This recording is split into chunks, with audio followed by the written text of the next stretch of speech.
आज के एनालिसिस में हम चोल साम्राज्य के बारे में डिस्कस करेंगे। यदि आप इस एनालिसिस के अंत तक बने रहेंगे तो इसके थ्रू आउट आपको क्या क्या सीखने को मिलेगा। इसके थ्रू आउट आप एनसीईआरटी की बुक के पढ़ने के तरीके को सीख सकते हैं। यूपीएससी और स्टेट पीसीएस एग्जाम में क्वेश्चंस पूछने का जो अप्रोच होता है, जो एंगल होता है, आप उससे सीख पाएंगे। यूपीएससी और स्टेट पीसीएस एग्जाम की तैयारी सही दिशा में रह के, सही डायरेक्शन में रह के कैसे करें, ये अप्रोच भी आपको सीखने को मिलेगा। स्टार्टिंग पॉइंट पे जब आप शुरू में यूपीएससी और स्टेट पीसीएस एग्जाम की तैयारी करते हैं तो जो आपका स्टार्टिंग पॉइंट होता है, तो स्टार्टिंग पॉइंट पे आपकी कैपेसिटी, आपकी क्षमता इतनी नहीं होती कि आप प्रीवियस ईयर क्वेश्चन पेपर का एनालिसिस करके आप उस सही डायरेक्शन को गेन कर पाए जिस दिशा में रह के आपको यूपीएससी या स्टेट पीसीएस एग्जाम की तैयारी करनी है। तो ये आपके लिए डिफिकल्ट होता है। तो ऐसे में ये जो क्लास है, ये जो लेक्चर है, ये आपके लिए हेल्पफुल होगा। कब? जब आप इस क्लास के अंत तक बने रहेंगे। आज का जो फोकस पॉइंट है चोल साम्राज्य के थ्रू आउट, आज का जो फोकस पॉइंट है वो है राजेंद्र प्रथम। राजेंद्र प्रथम चोल साम्राज्य के प्रमुख शासक के अंतर्गत आते हैं। आफ्टर दैट राजराज प्रथम, राजराज प्रथम भी चोल साम्राज्य के प्रमुख शासक थे। आफ्टर दैट कौन आते हैं? कुलोतुंग प्रथम, ये भी चोल साम्राज्य के शासकों के अंतर्गत आते हैं। तो यूपीएससी और स्टेट पीसीएस एग्जाम में राजेंद्र प्रथम से मल्टीपल टाइम क्वेश्चन पूछे गए हैं। राजेंद्र प्रथम के बाद राजराज प्रथम से भी पूछे गए, लेकिन राजेंद्र प्रथम और राज प्रथम की तुलना में जो सबसे ज्यादा क्वेश्चंस पूछा गया है वो किस टॉपिक से पूछा गया है? राजेंद्र प्रथम से। आफ्टर दैट कहां से पूछा गया है? राजराज प्रथम से। और आफ्टर दैट कहां से पूछा गया है? कुलोतुंग प्रथम से। तो इंपॉर्टेंट के एंगल से देखें तो मोस्ट इंपॉर्टेंट एंगल राजेंद्र प्रथम है। आफ्टर दैट कौन है? राजराज प्रथम है। आफ्टर दैट कौन है? कुलोतुंग प्रथम है। तो क्या अब यहां पे अगर हम देखें तो क्या आप अपनी तैयारी में, जब आप तैयारी कर रहे हैं, तो क्या आपको जो मोस्ट इंपॉर्टेंट टॉपिक्स है वही तैयार करने चाहिए? ऐसी गलती आप मत करना। अगर आप 2018 से 2024 के प्रीवियस ईयर क्वेश्चन पेपर का एनालिसिस करें तो आप पाएंगे कि ऐसे भी क्वेश्चंस स्टेट पीसीएस या यूपीएससी एग्जाम में पूछे गए जो पहले बहुत ही कम पूछे गए थे, यानी जो इंपॉर्टेंट नहीं थे, बट अगर वहां से एक बार क्वेश्चन पूछा गया था या दो बार पूछा गया था फिर भी वो क्वेश्चंस के रूप में आए। तो ऐसे में अगर यहाँ पे हम देख रहे हैं कुलोतुंग प्रथम पे कम क्वेश्चन पूछे गए, तो इसका मतलब ये नहीं कि आप इसको कुलोतुंग प्रथम को इग्नोर कर दोगे। आप इस टॉपिक्स पे भी आपको फोकस होना है, क्योंकि ये भी एक इंपॉर्टेंट एंगल है क्वेश्चन बनने का। तो मेरे कहने का मतलब ये है कि जब आप प्रीवियस क्वेश्चन पेपर का एनालिसिस करें तो करते हैं या सॉल्व करते हैं तो आपको वहां पे 3 टाइप के पॉइंट देखने को मिलेगी कि मोस्ट इंपॉर्टेंट यानी जहां से क्वेश्चन ज्यादा पूछा गया है, सेकंड मोस्ट इंपॉर्टेंट जहां से उसकी तुलना में कम पूछा गया है, थर्ड जहां से कम पूछे गए यानी एक बार पूछे गए या दो बार पूछे गए। तो ऐसे में जहां से कम क्वेश्चंस पूछे गए, एक बार ही पूछा गया है, दो ही बार पूछा गया है, तो वहां से भी क्वेश्चंस बनने की पॉसिबिलिटी ज्यादा है। ये मैं किसके बेसिस पे कह रहा हूं? 2018 से लेके 2024 का जो स्टेट पीसीएस और जो यूपीएससी एग्जाम के प्रीवियस क्वेश्चन पेपर है, मैं उसके बेसिस पे कह रहा हूं, मैं उसके आधार पे कह रहा हूं कि जो कम इंपॉर्टेंट टॉपिक्स हैं, यानी जहां से केवल एक ही बार क्वेश्चन पूछा गया या दो बार क्वेश्चन पूछा गया, वहां से भी क्वेश्चन बनने की पॉसिबिलिटीज रहती है।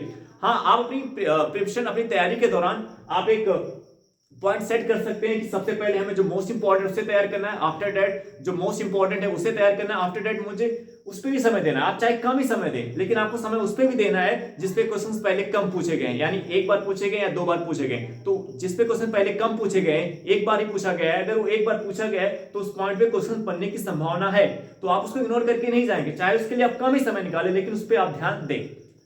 ठीक है। अब राजेंद्र प्रथम की बात करें तो राजेंद्र प्रथम की जो टाइमलाइन है वो 1014 से 1044 ईस्वी है। 1014 से 1044 ईस्वी टाइमलाइन एक इंपॉर्टेंट एंगल होता है, तो इसलिए टाइमलाइन भी जो आप रूलर, जो भी जिस भी शासक के बारे में आप पढ़ रहे हैं उसकी टाइमलाइन आपको पता होनी चाहिए, क्योंकि टाइमलाइन पे जो टाइमलाइन एक एंगल होता है क्वेश्चन बनने का।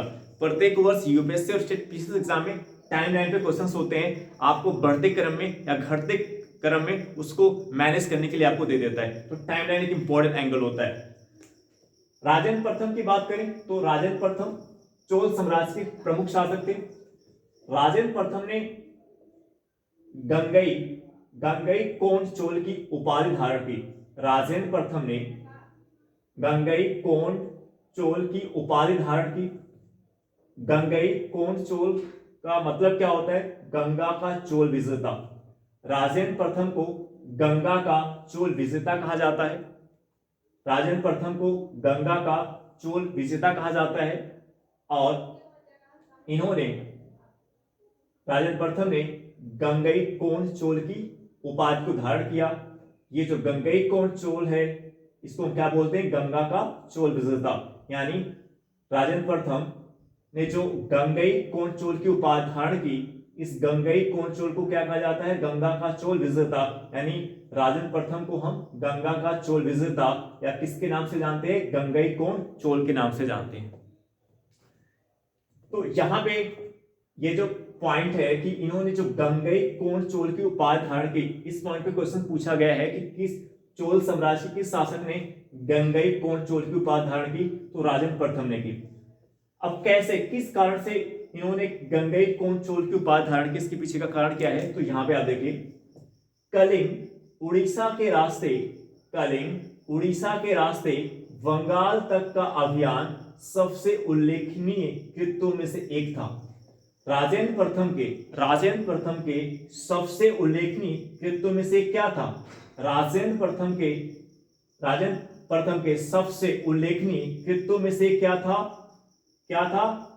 कलिंग उड़ीसा के रास्ते बंगाल तक का अभियान।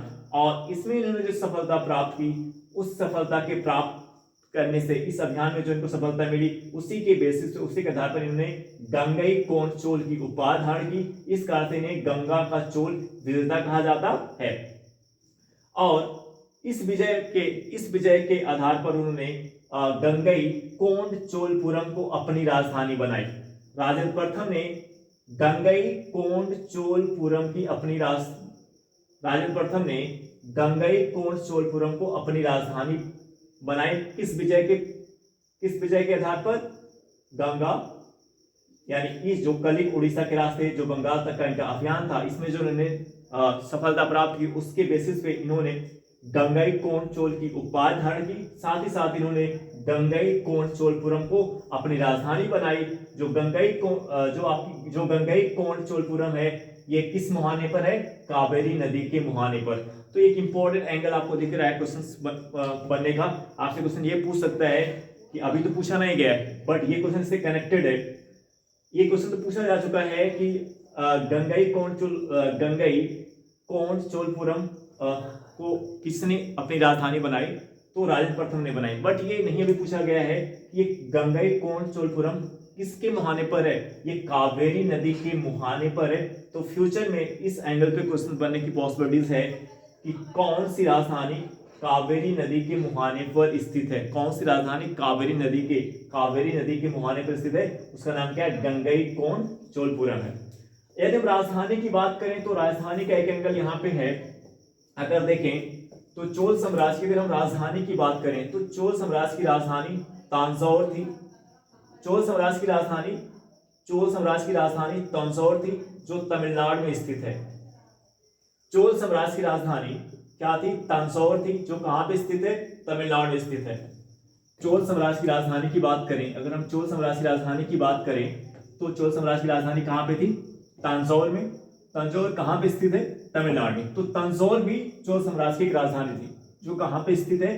तमिलनाडु में। इसके साथ ही साथ संगम काल में चोल साम्राज्य की जो राजधानी थी वो क्या थी? उदयपुर थी। चोल साम्राज्य की संगम काल में राजधानी क्या थी? उदयपुर थी। तो अब यहाँ पे आपको 3 राजधानी देखने को मिल रहा है। तो यहाँ पे आपका ये जो पॉइंट है सही तरीके से क्लियर होना चाहिए कि जो गंगई कोण चोलपुरम राजधानी है, ये किसने बनाया? राजेंद्र प्रथम ने बनाया था। किसने बनाया था? राजेंद्र प्रथम ने बनाया था। किस उपलब्ध में, किस कारण से? कलिंग उड़ीसा के रास्ते बंगाल तक का जो अभियान इन्होंने किया, जो इनके सबसे उल्लेखनीय कृत्यों में से एक था, यहाँ पे जो इन्होंने सफलता प्राप्त की उसके बेसिस पे। लेकिन इसके साथ साथ इनकी एक राजधानी क्या थी? तंजौर थी, जो तमिलनाडु में स्थित है। और एक संगम काल में क्या थी? उदयपुर थी। जब भी इस पे क्वेश्चन बनेगा, इस पॉइंट पे ध्यान देना। आंसर में अगर चोल साम्राज्य की राजधानी पे क्वेश्चन बनता है, तो जब भी क्वेश्चन बनेगा तो आंसर में या तो गंगईकोंड-चोलपुरम होगा, या तो क्या होगा, उरैयूर होगा, या तो क्या होगा, तंजौर होगा। कभी भी क्वेश्चंस में ये तीनों राजधानी एक साथ नहीं दे सकता, क्योंकि तीनों राजधानी किससे रिलेटेड है, चोल साम्राज्य से। ये आप पॉइंट ध्यान रखिएगा, ये तीनों राजधानी गंगईकोंड-चोलपुरम या जो तंजौर है या जो उरैयूर है, इन तीनों राजधानियों को एक साथ आंसर में नहीं दे सकता। क्यों? क्योंकि ये तीनों राजधानी किसकी है, चोल साम्राज्य की। लेकिन अगर क्या कोई ऐसा एंगल है कि जो वो आंसर में तीनों राजधानी दे सकता है, क्या कोई ऐसा एंगल है? अभी मैं कह रहा हूं कि जब इस चोल साम्राज्य की राजधानी पे क्वेश्चन बनेगा तो आंसर में तीन राजधानी में से केवल एक ही राजधानी का नाम रहेगा, तीनों राजधानी को नहीं देगा, क्योंकि तीनों राजधानी किसकी है, चोल साम्राज्य की। तो क्या कोई ऐसा एंगल है, क्या कोई ऐसा एंगल है जहां पे आंसर में तीनों राजधानी आ सकती हैं? हाँ, एक एंगल है। अगर वो क्वेश्चन में पूछता है कि राजेंद्र प्रथम ने किसे अपनी राजधानी बनाया, राजेंद्र प्रथम ने किसे अपनी राजधानी बनाया था, राजेंद्र प्रथम ने किसे अपनी राजधानी बनाया, तो किसको बनाया था, गंगईकोंड-चोलपुरम को बनाया। तो इस कंडीशन में ये तीनों राजधानी दे सकता है। अगर ऐसे क्वेश्चन पूछेगा कि किसने, राजेंद्र प्रथम ने निम्नलिखित में से किसे अपनी राजधानी बनाया, राजेंद्र प्रथम ने निम्नलिखित में से किसे अपनी राजधानी बनाया, गंगईकोंड-चोलपुरम को अपनी राजधानी बनाया था। तो अगर क्वेश्चन ऐसे रहेगा तो तीनों राजधानी दे सकता है। आंसर में दे दिया गंगईकोंड-चोलपुरम, तंजौर दे दिया, उरैयूर दे दिया, और भी कोई राजधानी का नाम दे दिया, तो सही आंसर क्या होगा, गंगईकोंड-चोलपुरम। तो दो एंगल है। एक एंगल जो क्वेश्चन बनने का होगा उसमें क्या होगा कि तीन राजधानी में से केवल एक राजधानी दी रहेगी, और दूसरा जो एंगल होगा वो तीनों राजधानी दे सकता है। जब वो तीनों राजधानी देगा तो क्वेश्चन किस फॉर्म में आएगा, क्वेश्चन इस फॉर्म में आएगा कि निम्नलिखित में से कौन सी राजधानी राजेंद्र प्रथम ने बनाई थी। तो ये एंगल होगा, ठीक है। ये पॉइंट आप ध्यान रखना, दो एंगल है यहाँ पे क्वेश्चन बनेगा। अब यदि राजेंद्र प्रथम की बात करें, राजेंद्र प्रथम को बंगाल की खाड़ी को चोल राजेंद्र प्रथम ने बंगाल की खाड़ी को चोल झील का स्वरूप प्रदान किया था। राजेंद्र प्रथम ने बंगाल की खाड़ी को चोल झील का स्वरूप प्रदान किया था। ये क्वेश्चन स्टेट पीसीएस एग्जाम में मल्टीपल टाइम पूछा गया है कि किस शासक ने, चोल साम्राज्य के किस शासक ने बंगाल की खाड़ी को चोल झील का स्वरूप प्रदान किया गया था। ये क्वेश्चन मल्टीपल टाइम पूछा गया है कि चोल साम्राज्य के किस शासक ने बंगाल की खाड़ी को चोल झील का स्वरूप प्रदान किया था। किसने किया था, राजेंद्र प्रथम ने। तो यहाँ पे यहाँ पे जो क्वेश्चन मैं डिस्कस कर रहा हूँ यूपीएससी और स्टेट पीसीएस एग्जाम का, ये सभी questions old NCERT Ramsharan Sharma की बुक से पूछे गए हैं। तो ये दर्शा रहा है कि ओल्ड एनसीईआरटी रामशरण शर्मा की बुक एंशिएंट हिस्ट्री के लिए, प्राचीन भारत के लिए कितनी जरूरी है, कितने इंपॉर्टेंट है, कॉन्सेप्ट को क्लियर करने के लिए, फैक्ट को क्लियर करने के लिए, और अपनी बेसिक फाउंडेशन को मजबूत करने के लिए, जिसके बेसिस पे आप सक्सेस को, सफलता को प्राप्त कर सकते हैं, गेन कर सकते हैं। एंशिएंट हिस्ट्री प्राचीन भारत है वो 2023 का जो यूपीएससी प्रीलिम्स का एग्जाम था, जहां पे 7 से 8 क्वेश्चंस प्राचीन भारत से पूछे गए थे। तो प्राचीन भारत क्वेश्चंस बनने का एक इंपॉर्टेंट एंगल है, कभी भी आप इसको इग्नोर करके नहीं जा सकते। 2023 से पहले प्राचीन भारत से 3 से 4 क्वेश्चंस आते थे, 2 क्वेश्चन, 3 क्वेश्चन, 4 क्वेश्चन आते थे। लेकिन 2023 के यूपीएससी प्रीलिम्स एग्जाम में प्राचीन भारत से कितने क्वेश्चन पूछे गए थे, 8 क्वेश्चन पूछे गए थे, 7 से 8 क्वेश्चन पूछे गए थे। इसलिए आप प्राचीन भारत को आप इग्नोर नहीं कर सकते। और स्टेट पीसीएस एग्जाम में तो प्राचीन भारत से क्वेश्चन बनना एक इंपॉर्टेंट एंगल होता है, तो इसको आप इग्नोर नहीं कर सकते। क्वेश्चन बनने का एक इंपॉर्टेंट एंगल होता है प्राचीन भारत। राजेंद्र प्रथम ने बंगाल की खाड़ी को चोल झील का स्वरूप प्रदान किया था। अब जाने के कैसे। राजेंद्र प्रथम ने बंगाल की खाड़ी को चोल झील का स्वरूप प्रदान किया था, कैसे? तो श्री विजय साम्राज्य जो चोल साम्राज्य का प्रतिद्वंदी था, श्री विजय साम्राज्य जो चोल साम्राज्य का क्या था, प्रतिद्वंदी था। श्री विजय साम्राज्य जो चोल साम्राज्य का क्या था, प्रतिद्वंदी था। श्री विजय साम्राज्य में कौन सा पार्ट आता है, दक्षिण पूर्व एशिया। यदि आप इस क्लास को सही तरीके से, सही अप्रोच से सीखना चाहते हैं, जानना चाहते हैं, तो आपके कमरे में मैप होना चाहिए। आपके कमरे में भारत का और संसार का मैप होना चाहिए। 4 मैप आता है। एक आता है फिजिकल मैप, और एक आता है राजनीतिक। तो ये 4 मैप आपके पास होने चाहिए, संसार के और भारत के। 2 भारत के मैप होंगे, एक फिजिकल होगा, एक राजनीतिक होगा, और संसार के भी 2 मैप होंगे, एक फिजिकल होगा, एक राजनीतिक होगा। आपके कमरे में अगर आप यूपीएससी स्टेट पीसीएस एग्जाम की तैयारी कर रहे हो या किसी भी एग्जाम की तैयारी कर रहे हो, तो आप अगर उसमें जीएस है सिलेबस में, तो आपके कमरे में मैप होना चाहिए। आप किसी भी टॉपिक्स को, चाहे आप हिस्ट्री पढ़ रहे हो, हिस्ट्री आप पढ़ो, हिस्ट्री में भी बहुत से पॉइंट आपको जियोग्राफी के सीखने को मिलते हैं, चाहे आप हिस्ट्री पढ़ रहे हैं या जियोग्राफी पढ़ रहे हैं, सबके लिए मैप क्या है, एक इंपॉर्टेंट एंगल है। तो आपके कमरे में मैप होना चाहिए। अब जो पॉइंट यहाँ पे जैसे मैं बता रहा हूँ, जैसे मैं बता रहा हूँ श्री विजय साम्राज्य। श्री विजय साम्राज्य चोल साम्राज्य का क्या था, प्रतिद्वंदी साम्राज्य था। अब यहाँ पे देखो बंगाल की खाड़ी आ रही है, बंगाल, राजेंद्र प्रथम ने बंगाल की खाड़ी को चोल झील का स्वरूप प्रदान किया। अब आपको पता होना चाहिए कि बंगाल की खाड़ी कहाँ है, बंगाल की खाड़ी आपको पता होना चाहिए कहाँ है, तो इसलिए आपके कमरे में मैप होना चाहिए। अब इस फैक्ट को रटना नहीं है, अगर आप फील करना चाहते हो, इमेज आपके दिमाग में इमेज बननी चाहिए। और इमेज कब बनेगी, जब आपके पास क्या होगा, मैप। तो आपने कमरे में मैप भी रखे, मैप आपके पास होना चाहिए अगर आप यूपीएससी पीसीएस एग्जाम की तैयारी कर रहे हो। बिना मैप के आप इसको सही तरीके से अपने दिमाग में नहीं बैठा सकते हो, ठीक है, रटना नहीं है। अब जैसे मैं श्री विजय साम्राज्य की बात कर रहा हूं, तो मैं कह रहा हूं दक्षिण पूर्व एशिया। अब आपको पता होना चाहिए कि मैप में दक्षिण पूर्व एशिया कहां पे है, तो इसलिए अब जब आप इस फैक्ट को पढ़ेंगे तो आपके सम्मुख मैप रहेगा, तो आप मैप में देख सकते हैं दक्षिण पूर्व एशिया को। श्री विजय साम्राज्य श्री विजय साम्राज्य में कौन सा पार्ट आता है, दक्षिण पूर्व एशिया का पार्ट आता है। श्री विजय साम्राज्य में कौन सा पार्ट आता है, दक्षिण पूर्व एशिया का पार्ट आता है। इस दक्षिण पूर्व एशिया में कौन कौन सा आती है, मलाया आता है, सुमात्रा आता है, और कौन आता है, जावा। यानी जो मलाया है, जो सुमात्रा है, जो जावा है, ये किसके अंतर्गत आता है, श्री विजय साम्राज्य के अंतर्गत आता है। यानी जो दक्षिण पूर्व एशिया का पार्ट है, जो दक्षिण पूर्व एशिया का भाग है, उसे हम किस नाम से जानते हैं, श्री विजय साम्राज्य के नाम से जानते हैं। तो ये भी ओल्ड एनसीईआरटी रामचंद्र शर्मा की बुक में दिया गया है। ये भी क्वेश्चन बनने का एक इंपॉर्टेंट एंगल है कि श्री विजय साम्राज्य किस काल से संबंधित है, चोल साम्राज्य से संबंधित है, या श्री विजय साम्राज्य के अंतर्गत कौन कौन से लोकेशंस आते हैं। तो जो श्री विजय साम्राज्य में क्या आता है, दक्षिण पूर्व एशिया आता है। दक्षिण पूर्व एशिया के अंतर्गत कौन कौन से लोकेशन आते हैं, मलाया आता है, सुमात्रा देश आता है, मलाया प्रायद्वीप आता है, सुमात्रा आता है, और कौन आता है, जावा आता है। इस दक्षिण पूर्व एशिया यानी श्री विजय साम्राज्य पर किसका नियंत्रण था, शैलेंद्र राजवंश का नियंत्रण था। इस दक्षिण पूर्व एशिया यानी श्री विजय साम्राज्य पर किसका नियंत्रण था, शैलेंद्र राजवंश का नियंत्रण था।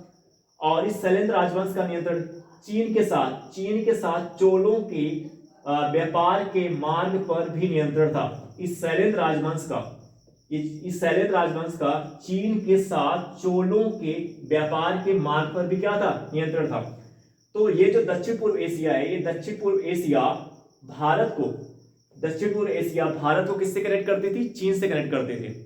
दक्षिण पूर्व एशिया भारत को चीन से कनेक्ट करता था। और ये जो दक्षिण पूर्व एशिया है, इस पे किसका नियंत्रण था, शैलेंद्र राजवंश का नियंत्रण था। इस कारण से चोल साम्राज्य के भारतीय व्यापारियों को चीन के साथ व्यापार करने में प्रॉब्लम क्रिएट हो रही थी, समस्याएं उत्पन्न हो रहे थे। और इसी को ध्यान में रखते हुए राजेंद्र प्रथम ने इसी समस्या के समाधान के लिए, यानी भारतीय व्यापारियों का, चोल साम्राज्य के अंतर्गत भारतीय व्यापारियों का चीन के साथ व्यापार करने पर जो समस्याएं आ रही थी, उस समस्या के समाधान के लिए राजेंद्र प्रथम ने श्री विजय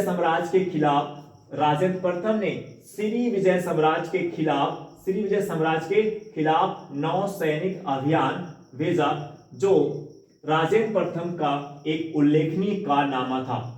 तो श्री विजय साम्राज्य के खिलाफ राजेंद्र प्रथम ने जो नौसैनिक अभियान भेजा, वो राजेंद्र प्रथम का एक उल्लेखनीय कारनामा था। और इस अभियान के थ्रू जो इसमें सफलता प्राप्त की, और इस अभियान में जो राजेंद्र प्रथम को सफलता प्राप्त हुई, और इस सफलता से राजेंद्र प्रथम का दक्षिण पूर्व एशिया के क्षेत्र पे राजेंद्र प्रथम का क्या हुआ, नियंत्रण हुआ। तो राजेंद्र प्रथम ने दक्षिण पूर्व एशिया पे अपने नियंत्रण के लिए बंगाल की खाड़ी पे भी अपने नियंत्रण को बनाए रखा। राजेंद्र प्रथम ने दक्षिण पूर्व एशिया के क्षेत्र पर नियंत्रण के लिए कंट्रोल करने के लिए राजेंद्र प्रथम ने बंगाल की खाड़ी को बंगाल की खाड़ी को अपने नियंत्रण में रखा। यही कारण है कि बंगाल की खाड़ी को चोल झील का यही कारण है, कहा जाता है कि राजेंद्र प्रथम ने बंगाल की खाड़ी को चोल झील का स्वरूप प्रदान किया था, क्योंकि राजेंद्र प्रथम दक्षिण पूर्व एशिया पर नियंत्रण के लिए, दक्षिण पूर्व एशिया पर नियंत्रण बनाए रखने के लिए राजेंद्र प्रथम ने बंगाल की खाड़ी पे भी अपने नियंत्रण को बनाए रखा। यानी यहाँ इस क्षेत्र में, बंगाल की खाड़ी के क्षेत्र में राजेंद्र प्रथम ने अपनी नौसेना को मजबूत रखा। राजेंद्र प्रथम ने बंगाल की खाड़ी में अपनी नौसेना को मजबूत रखा ताकि दक्षिण पूर्व एशिया पे नियंत्रण बनाया जा सके, दक्षिण पूर्व एशिया पे नियंत्रण किया जा सके। क्यों दक्षिण पूर्व एशिया पे नियंत्रण क्यों करना चाह रहे थे? क्योंकि भारतीय व्यापारियों का चीन के साथ व्यापार करने में समस्याएं उत्पन्न हो रही थी। चोल साम्राज्य के भारतीय व्यापारियों की चीन के साथ व्यापार करने में समस्याएं आ रही थी। क्यों आ रही थी? क्योंकि जो चीन के साथ जो दक्षिण पूर्व एशिया के रास्ते भारतीय व्यापार जो चीन के साथ होता था, दक्षिण पूर्व एशिया के रास्ते जो भारतीय व्यापार चीन के साथ होता था, उस पर किसका नियंत्रण था? शैलेंद्र राजवंश का नियंत्रण था। यही कारण था कि राजेंद्र प्रथम ने श्रीविजय साम्राज्य पर अपने नियंत्रण को, दक्षिण पूर्व एशिया पर अपने नियंत्रण को स्थापित किया। और इनके खिलाफ, इस श्रीविजय साम्राज्य के खिलाफ राजेंद्र प्रथम ने नौसैनिक अभियान भेजा, जो राजेंद्र प्रथम का एक उल्लेखनीय कारनामा था। ठीक है, अब नेक्स्ट पॉइंट हम बात करेंगे। इसके साथ ही साथ राजेंद्र प्रथम ने सिंघल द्वीप, जिसको हम सिलोन के नाम से जानते हैं, राजेंद्र प्रथम ने सिंघल द्वीप, जिसको सिलोन और इसी को श्रीलंका, सिंहल द्वीप सिलोन, जो सिंहल द्वीप सिलोन है, इसे प्रेजेंट टाइम में, वर्तमान समय में किस नाम से जाना जाता है? श्रीलंका के नाम से जाना जाता है। सिंहल द्वीप सिलोन को प्रेजेंट टाइम में, वर्तमान समय किस नाम से जाना जाता है? श्रीलंका के नाम से जाना जाता है। इस पे विषय का कार्य पूर्ण किया था। राजेंद्र प्रथम ने श्रीलंका के विषय का कार्य पूर्ण किया था, यानी श्रीलंका के विषय का कार्य पूर्ण किया था, यानी श्रीलंका पे को जीत करके, श्रीलंका पे अपनी विषय प्राप्त करके यहाँ पे अपने नियंत्रण को स्थापित किया। इस पॉइंट पे क्वेश्चन IAS एग्जाम 2001 में पूछा गया है। सिंघल द्वीप सिलोन पर विजय का कार्य किस चोल शासक ने पूर्ण किया?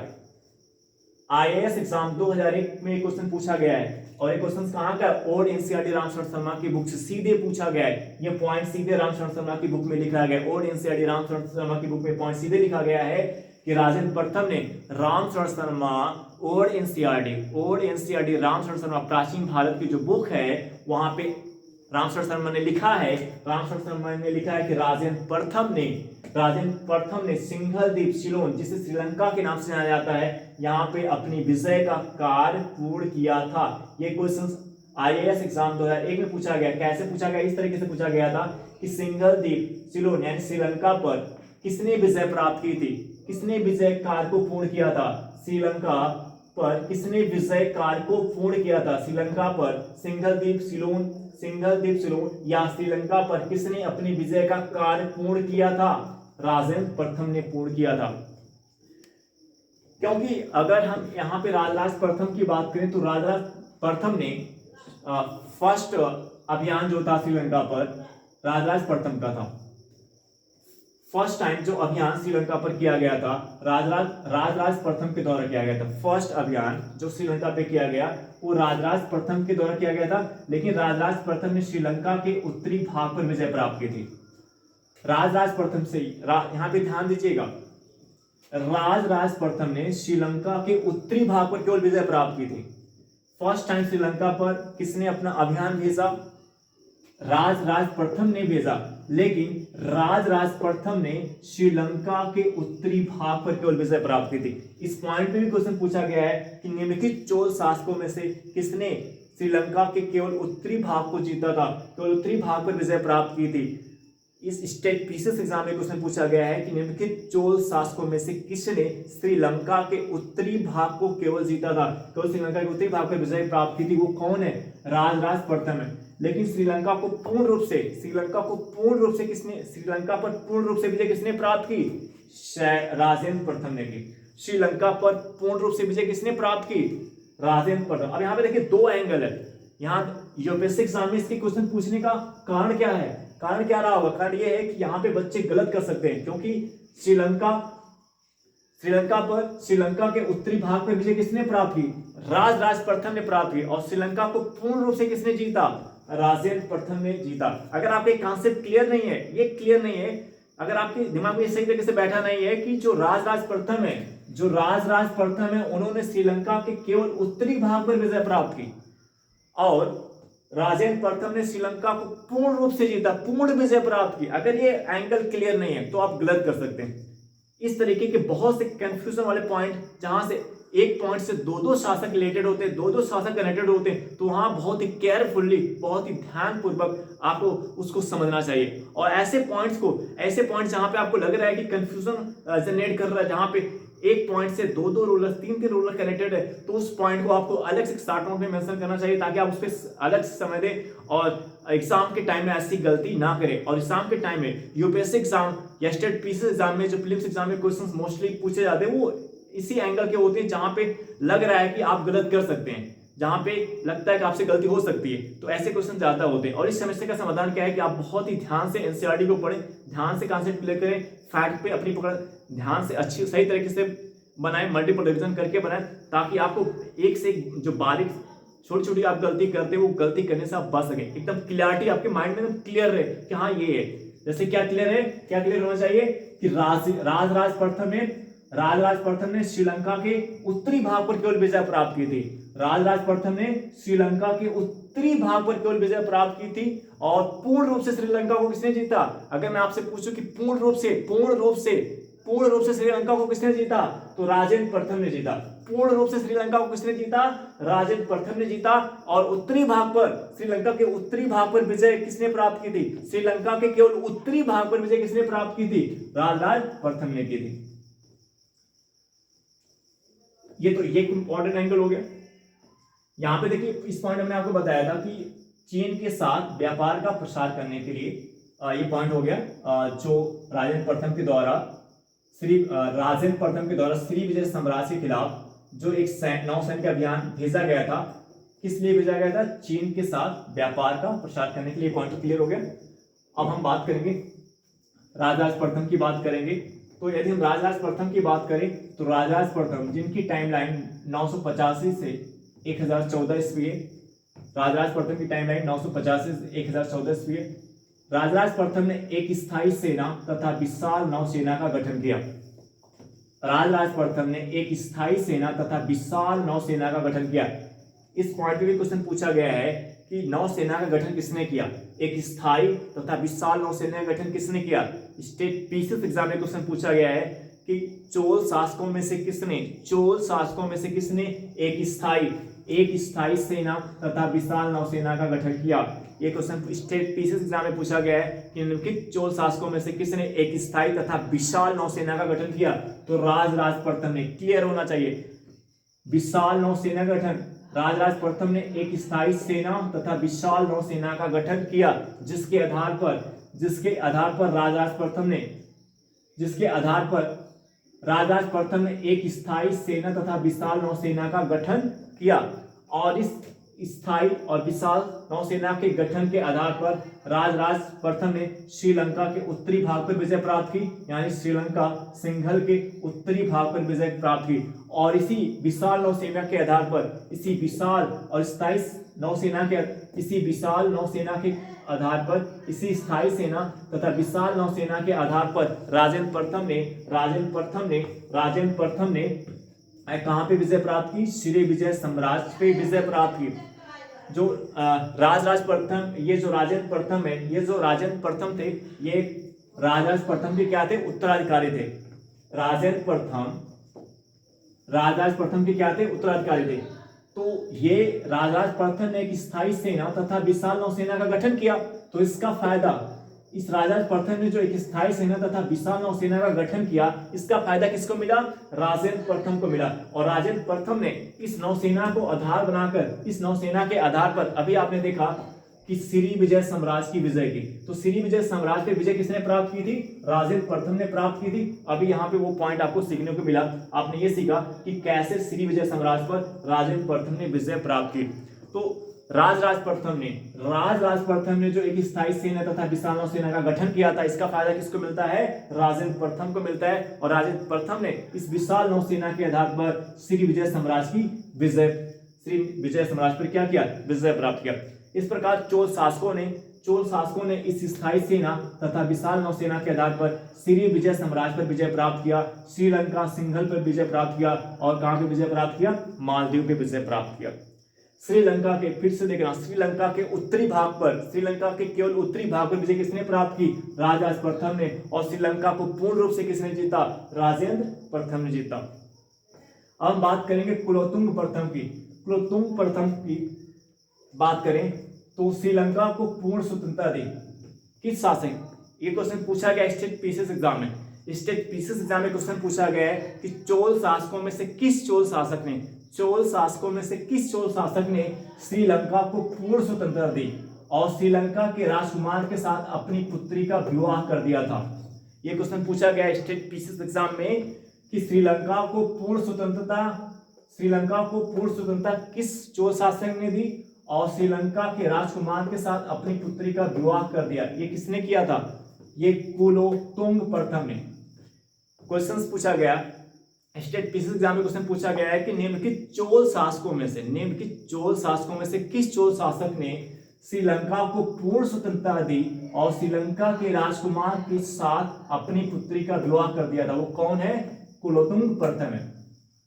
और एक पॉइंट इस पे भी क्वेश्चन पूछा गया है कि वो कौन सा चोल शासक है जिसने 72 व्यापारी चीन भेज, जिसके शासनकाल में, वो कौन सा चोल शासक है जिसके शासनकाल में 72 व्यापारी चीन भेजे गए थे? वो कौन सा चोल शासक है जिसके शासनकाल में 72 व्यापारी चीन भेजे गए थे? वो कौन है? कुलोत्तुंग प्रथम है। वो कौन सा चोल शासक है जिसके शासनकाल में 72 व्यापारी चीन भेजे गए थे? वो कौन है? कुलोत्तुंग प्रथम है। अब यहां पे अगर आप देखें, कुलोत्तुंग प्रथम जहां श्रीलंका को पूर्ण स्वतंत्रता दे रहा है, वहीं राजराज प्रथम श्रीलंका के उत्तरी भाग पर विजय प्राप्त कर रहा है और राजेंद्र प्रथम श्रीलंका को पूर्ण रूप से क्या कर रहा है? जीत ले रहा है, पूर्ण रूप से विजय प्राप्त कर रहा है। अब देखिए, मान लीजिए अगर ये क्वेश्चन आ गया, अगर आपने कुलोत्तुंग प्रथम के बारे में नहीं पढ़ा था, लेकिन ये क्वेश्चन आपके सम्मुख आ जाता है कि श्रीलंका को पूर्ण स्वतंत्रता किसने दी? आपने कुलोत्तुंग प्रथम के बारे में आपने नहीं पढ़ा, जैसे भी हमने आपको कहा कि कम इंपॉर्टेंट है, तो क्या आप इसको छोड़ सकते हैं कि नहीं कर सकते? मान लीजिए आपने नहीं पढ़ा, कम ध्यान दिया, आपने ध्यान नहीं दिया उस पर, ठीक है। लेकिन अगर आपने ये जो मोस्ट इंपॉर्टेंट पॉइंट आपने पढ़ा, जो क्वेश्चन बनेगा इंपॉर्टेंट एंगल है, जहां से क्वेश्चन ज्यादा बनता है, जैसे राजेंद्र प्रथम हो गया, राजराज प्रथम हो गया, ये इंपॉर्टेंट टॉपिक से क्वेश्चन बनेंगे। तो अगर आपका ये कॉन्सेप्ट क्लियर है, आएगा, तब भी आप इस क्वेश्चन का आंसर दे सकते हो, क्योंकि आंसर में राजराज प्रथम भी रहेगा, राजेंद्र प्रथम भी रहेगा। तो आपको पता है कि राजेंद्र प्रथम और राजराज प्रथम ने तो राजराज प्रथम ने श्रीलंका के उत्तरी भाग को जीता और राजेंद्र प्रथम ने श्रीलंका को पूर्ण रूप से जीता। तो ये दो शासक तो नहीं होंगे, क्योंकि इन्होंने श्रीलंका पे अपनी विजय प्राप्त की। तो आंसर में कौन होगा? और एक होगा, तो ये दो एलिमिनेट कर दो, ये नहीं होगा तो और बचेगा। तो कहीं ना कहीं अगर आप थोड़ा सा प्रैक्टिस करके जा रहे हो, प्रीवियस क्वेश्चन सॉल्व करके जा रहे हो, टेस्ट सीरीज लगा के जा रहे हो, तो ऐसे उस क्वेश्चन का आंसर कर सकते हो। क्योंकि बहुत से ऐसे क्वेश्चन होते हैं यूपीएससी और स्टेट पीसीएस एग्जाम में, जहां पर आप 50% पे आके अटक जाते हैं। तो वहां से अगर आपने टेस्ट सीरीज सॉल्व किया है मल्टीपल और प्रीवियस ईयर क्वेश्चन पे बार बार सॉल्व किया है, तो ऐसे में आपके अंदर वो कैपेसिटी आ जाती है कि कैसे आप सही आंसर तक पहुंच पाए। आई होप दैट ये एनालिसिस आपको समझ में आया होगा। अब आपसे नेक्स्ट वीडियो मिलेंगे। Okay, bye.